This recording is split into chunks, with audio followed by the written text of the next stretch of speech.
chân.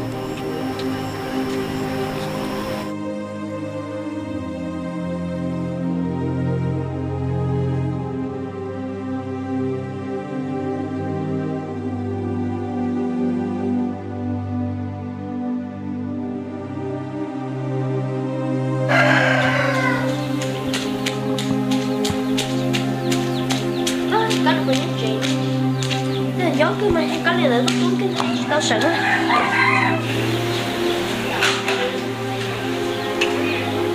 là chỉ bỏ nè cá lư có bao nhiêu trẻ không tôi chỉ biết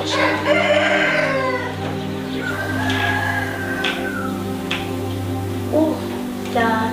có trẻ trên đó này.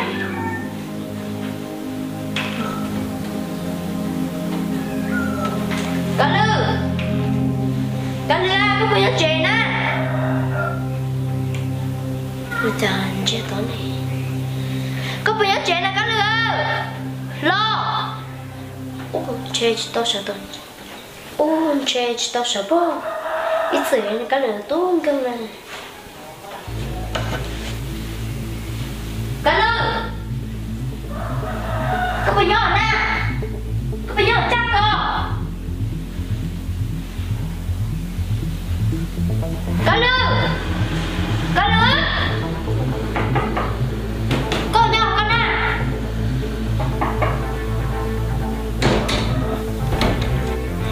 thế họ cho quẹt còn cho có thảo cứ tốn sao nè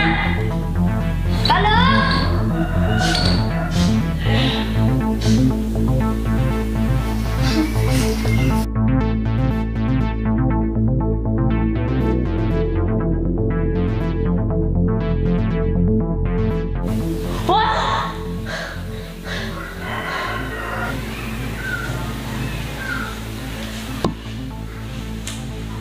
tôi là cái tôi ăn thịt của lão của nên thế cơ mà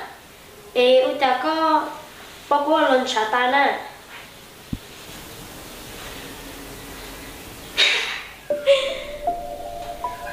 chỉ ăn chả cho nó đi ha là sẽ chỉ ăn chả cái tôi thịt của mua tụ nó lửa cha cá lư cho đẹp không? Có yên thả xa có muốn trông đó chứ nè cô ta kìa nó chỉ ăn thả thì đẹp thế nào hả? Cái tôi đó chứ nè cái tôi thấy nhé là cô vẫn có được các làm mà cô tôi mới như này nè cái được đó hả? Hãy đi cái được đi cái nè hết rồi cá lư cô chưa tôi thấy nha cái chị tôi thấy nha tôi đã chị nào chị tôi thấy nha chị tôi thấy nha tôi đã chị nào cái được rồi mà cũng mới nhận là cái giờ mà đi chơi còn có được con à thế là nó ha chị à đây của tôi luôn có tiền luôn có chị nào tôi được được bố nha vậy đâu nhất sẽ chè mấy một cân mà ở đi nhá là con cậu của mà nó được con à thế là tiền của Y lan, O lan, P lan, Đo lan, Chi lan, Trò lan, Cha lan, Nhì lan, Cho lan, Cỏ lan. Mua hỏi đâu có? Cho Tết thầu à? Có cháy thì tao chồng với nó. Cá lư, bây giờ con chỉ mong bể nè. Chị mới bể đi chả nè. Cái của chỉ mong bể nè đó. Mắc được của nhà chị mua hả nó không? Thế có phải là chồng bao con à? Con đi à? Tốt ra nhé.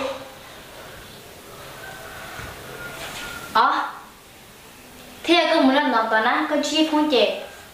Cái hai đứa chi phong đẹp của nhau chỉ là tỏ chi phong này. Còn chi phong tuân chi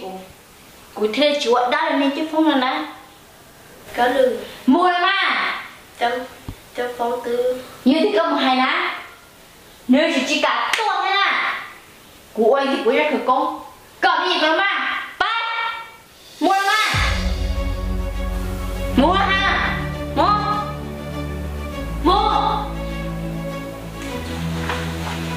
Mua là ha.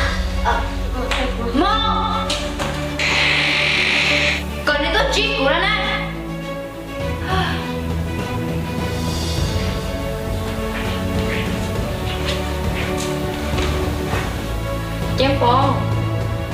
của nhau họ trẻ nó tao ta nè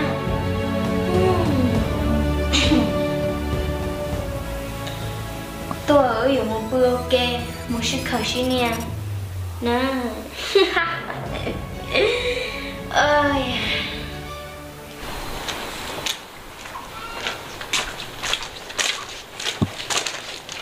ôi cái mới chơi ra là chất phóng nè ồ cái ông bé kia em giỏi lắm cái là kín nó sao mua đây xin à chú đã chơi theo thì chú mà cũng tao cá lư loài cá lư hay cọc quê hay chất phóng hay còn chất phóng mình chơi cá lư tao chế nó ồ anh nói chúng mình chỉ mới tôi hay của tôi mình chơi nữa thế à có mai trong người tia họ cũng chuyên tay đi cái chơi tiền thì muốn rong cái nó thế có mai trong người tia của tôi mới tốt cả nó chỉ nhắc chơi là nó muốn đẹp đẹp nó nè ấy còn đi săn nổ nè tia tí nữa của tôi mới tốt thì nó tốt nè nông tàu tia to hả ô em chán à ô ấy cái chúng ta bao tia nó mò nè để tiếng bạn chỉ chắc chịu tôi mới tốt kìa nó hả mất xả tia tôi要bé sự cá rong tia bé muốn rong nè ấy thì chẳng sai của tôi mới tốt sát tay mẹ thế nữa các bạn trong người thì có những chúng một phổ trái phải trên stop để xong chữ nữa nè ô em ơi con em ta hạt chỉ muốn bộ nó để mà em nên là chỉ sao mua tao đi chơi thế trái phải trên này là món cao cái đầu chơi em muốn tiền cô để to theo nên bao tiền thì cắt được nè ship pay chấp lên nè khả năng nó này tí chưa tới chỉ cả vô nữa nè ô em nó để tiền chỉ của người ta vô chơi vô nữa thì có điều trùng một tháng nữa hả trái lên nó mới to chỉ ta đó nó ấy mà đâu nè vì sao nó nụ của tôi cả có một cái chấp lại này nè một ít nó to trộn mà thế tổ thế nào ô ấy giờ đi cái cho phong cái bó chuyện thế nè ê ô đi thế chẳng hay à tia cái lửa phương tôi chỉ ta mắng nó chê thì lửa mua của tụi mình tôi tụi mình nhang cái sắm thôi tụi phong nhỏ ta chỉ mà cái lửa nông ná cơ chụp khai tiền một đét thôi nè cho khai tiền rồi mình cho mấy tụi phong nhỏ nó chỉ ít tiền chê nó cứ chê một con đá theo một triệu tuần cả con đá theo yên tâm mà thế bữa tay cũng tao nên tay một cũng hay nó cho phong cái nó cứ mà trong này tiền chứ không chỉ nhỏ là còn sao nó nông chứ phong là sao mà một đét là nó có điên tới mà nghe cũng bay hả giờ đi nuôi chai đi tao đâu nữa nó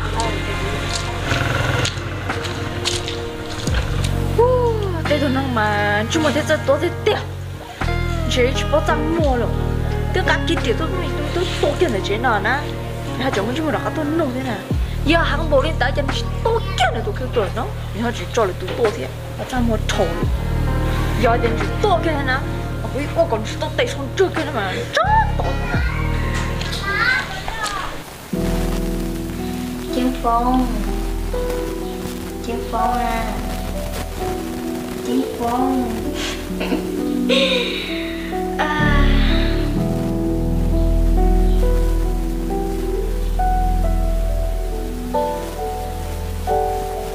phong à cho có chuyện thân chí của đi mà cái một bao tiền của tôi đã được có lời na để có chuyện gì thân chí của thế nào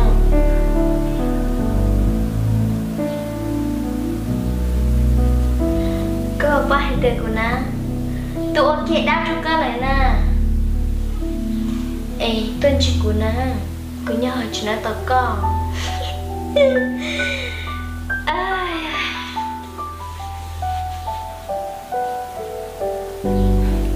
wow ba chị tao của na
mò của lên tâm lại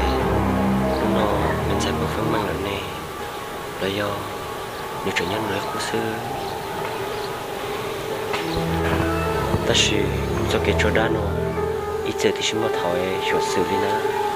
để mà người chụp không xin ta chứ không là cái nào cái gì cả đó các bác của tê này lo chỉ vừa bắt tao có là cái gì cả bác của giờ cái tôi một cuộc chơi nào đó chứ nè giờ cái đi bắt được cái gì cả bác của nó để cái chuyện chỉ là một đi nhất đi tôi đi ở xin nè để cái chuyện tôi bỏ thay thì khởi lại chứ phong tuổi đó chứ nè tiếc của cái xã tiền chơi cao linh đại chứ phong chơi cái đi nè chứ không chỉ chơi cái đi liao chứ phong chuyện cho một bao thôi cái này có một bao linh đại nè quý phá thì cái phong chỉ cho cuộc chơi là mà thì giờ của bọn ta thì khởi cho nên là theo của lúc gì là kia xí đó xí cho đi chả nè cái điều tôi có tới chỉ bao giờ cái tụi này có tới lẩu thế sao yêu chỉ bao khơi mẹ anh nè các bạn thấy chỉ chẳng chỉ nhau trở nên à lên trái là hao à mình sẽ có lời có tép lon tuổi tôi mất thật ra lại của sai tia có sao tuổi trẻ tới mình cho của là nó ai chia có nhóc co ai của nhóc của nó nâng theo chỉ nhua quý vị nhóc của nó mà quý chỉ là các tên thiệt cái lọ ta chỉ mà cũng chưa khai được cái tiệt có liên đồng gì có cho tới mừng sinh nè không gì lo tuy nhiên cũng các tên thiệt cái này nè tuy hàng các tên bao có lúc khẩn cái này có chắc khai lên thế nè cái chuyện chỉ coi thế còn tên là có truy tới mừng xứ cái chuyện truy tới mừng xứ là mà họ nhận truy tới mừng truy thế nào cái sao mà chỉ có truy đó chi à anh nhìn nào đi cái nào chỉ đó chi là cũng mới như cái để tôi tin tôi cái gì tạp đó xứ mình sẽ có lử có chủ kia có chuyện qua lấy con nữa sẽ có qua lấy con là chỉ sẽ to thì chú phong cho cái lú con nữa tiếp giờ cái tua của tua kia là chú phong chỉ cho cái lú con là chú phong chơi giờ tôi chỉ tao lo cũng chỉ hay đi chơi liao ta chỉ mà còn chắc chịu có sắp bỏ con chứ mình cái nè khả năng lên trên á của tôi cho nên muốn cân có tao nè có tụi này có của chân chơi nữa quý nhiều ô có tụi này có tụi mới chân cho tao đây anh nuôi tụi mà thấy của chết thế nè giờ thì cái tụi chứ mua này cái nè sai tôi thôi chỉ có chỉ là cao tên là nè giờ thì cái chuyện nè quý hay kêu được cái tiền cái gì thôi chúng nó mong lấy xe cái chuyện tao nè liao chia của xã cho xe của bố ba tao có để ba tao chỉ có số tôi xe nè ba cái tao xin là mà khó ba chỉ tao nè chỉ hay liao nhưng do lý có thì của lộc quyền là chỉ tao đó có thì việc tao có chạy và chỉ tao lưu xe xã thế này khởi công cái sao suy chi giờ cái lina cái chuyện chơi to thế lo nên sẽ có lử có chia cụ chè có chỉ bao có vào bao nà in tụ nó nà một tin năng số trợ cụ sư khả nãy một chỗ gì cho quá xưa nên chỗ số trợ cụ chỉ tao luôn kia li họ giờ nó từ cụ trợ khá thông có tên tao thế chè cụ lúc gì chè giờ chỉ tua là sư chỉ có tôi nó lo tôi là kỹ sư làm à cái gì à con đang nhớ chè sự tua ta kỳ chỉ sự tua thân nọ ấy có lò sao sai đi chả nữa chỉ cả bác của tôi này cái gì chủ tôi sao mà nuôi tiền cái gì chủ tôi mới chân chúa sao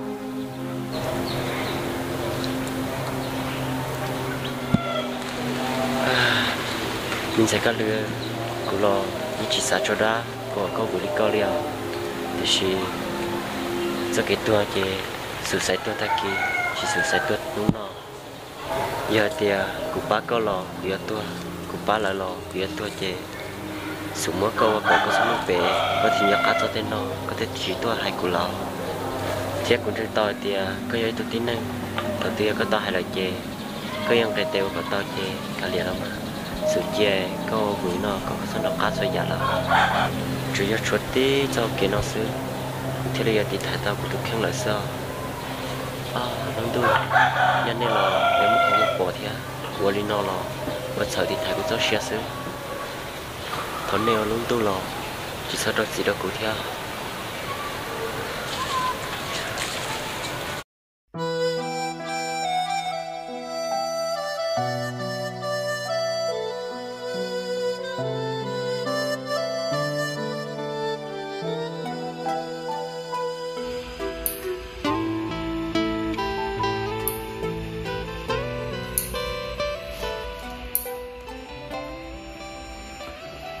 hồ ta lò để đến năm ta lại tiếp của là sao đó xong mà chứ không bây giờ cũng nói sẽ tiền thì như xe chỉ nó Thưa cũng như sẽ thì ít chỉ khi tôi nhớ lên nó lại xuống lên tới bán nhẹ thì sẽ phải sao hồi vô cho xã trên đó thì chỉ cho để nhau chỉ để kể tôi nè chặt bên này xưa thì tôi xưa như thế đó để chỉ xuống lên tới bán nhẹ này thì tôi chẳng说gì nè thì chỉ cho thì tôi nói đi nói nhau một tháng chỉ nè nhưng chưa cho thì tôi nhớ được của xưa tôi được cả lại theo có bỏ thì bỏ tán thì không tôn đời nè nhà rồi của thì cả đưa trở nên tôn trưởng đứa nào họ thì giờ thì trong khỏi em tuổi nè giờ tôi nhớ phải chuyện thế chờ trong đi chặt leo chị phong cái lưỡi ấy tôi lúc bắt thám mà lên tận á thì giờ có sửa kia cái lưỡi nào giờ thì có nhiều cái lưỡi na che tôi xuống tới mình lên nào theo đó giờ đi chạy có phần sạc với các lưỡi ta lên thế nào thật sự của chị nó nè của những bỏ lại tiền những thứ nó mà cho chị trong này nè lý do tôi chỉ giờ thì có nhiều tiền nữa nè che tôi xuống tới tới mình lên nào theo họ ta chỉ giờ thì nhiều tiền nè có số còn tiền là tôi chỉ bỏ đi theo ta chỉ cần lại bỏ cho lúc nào tôi nhớ lên nó là thế thì những chuyện đấy xưa thì ta một người lo ta là thì cái xã chỉ nó nè